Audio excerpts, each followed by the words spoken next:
All right, so here's the music history lesson. Let's start with medieval. Early medieval.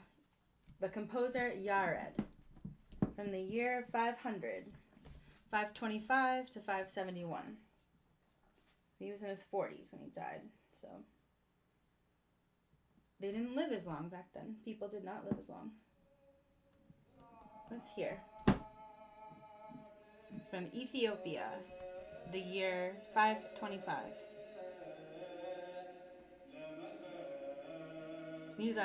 They would be monks, but this is the St. Yared Choir.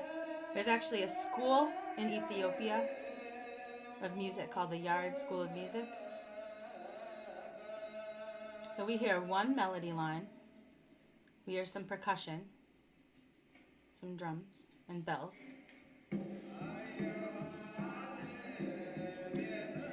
And everybody is singing the same melodic line.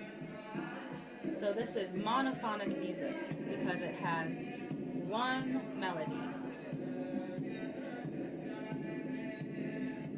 Okay, that is Yared, early medieval.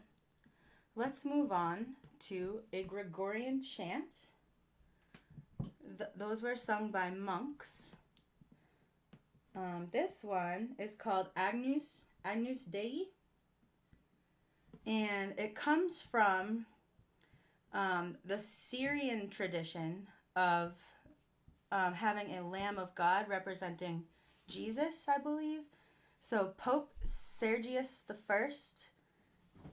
I introduced this in the year 650, around 650 to 701. So see, we're getting later and later into the medieval period. Let's hear what that sounds like. Agnus Dei, qui tollis peccata mundi, miserere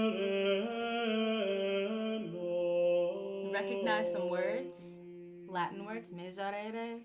Agnus Dei, Agnus Dei, Lamb of God. Is this monophonic music still? Yep. It's still monophonic because there's one melody line. And that's a Gregorian chant. Moving on from Agnus Dei to Deum Virum. So, another thing I wanted to talk about is the notation for this music. It looks like shapes on a staff. See if I can show you with my phone right here.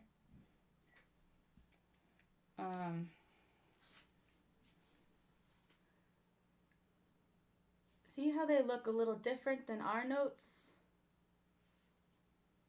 They have shapes and they're organized differently. So that notation is called shape note notation. And that's from some early medieval music. So let's move on to the Gregorian chant Deum Virum. Loading. We're still using shape notation. This shows the music.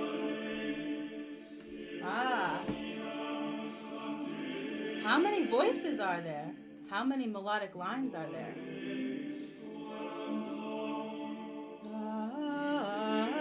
What interval is that? It's a fifth. It's a perfect fifth. It's the same melody moving in unison. Perfect fifth apart. Not in unison, but a parallel fifths. But it is the same melody, just transposed a fifth. So it's not yet really polyphony. It's still a type of monophonic music because there's really only one melody. It's transposed at times, but it's still one melody. So which state is this from? All right, 650. Oh no, that's Agnus Dei. I don't know.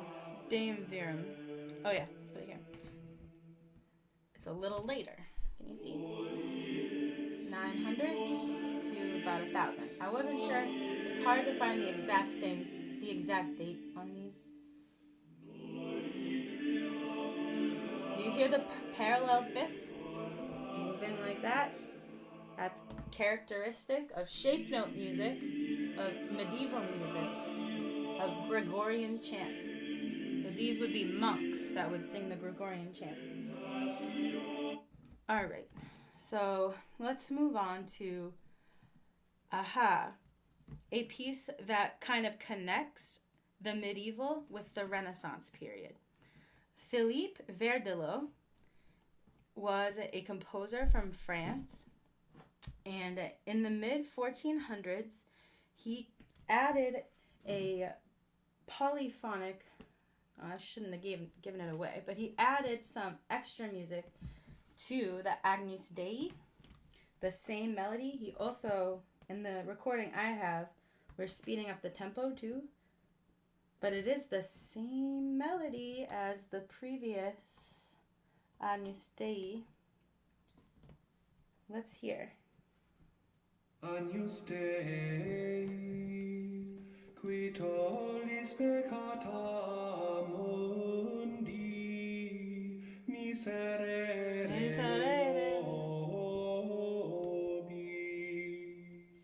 You recognize the words? Agnus Dei, qui tollis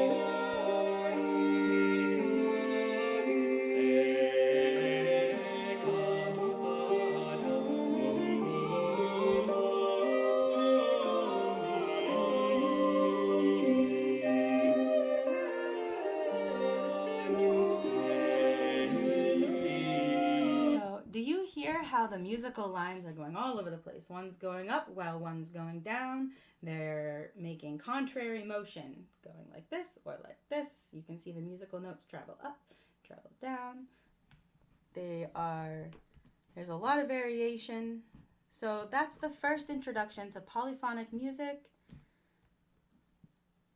And that's your introduction to the Renaissance period. There's your history lesson for the day. And next time we are going to get into the Renaissance period.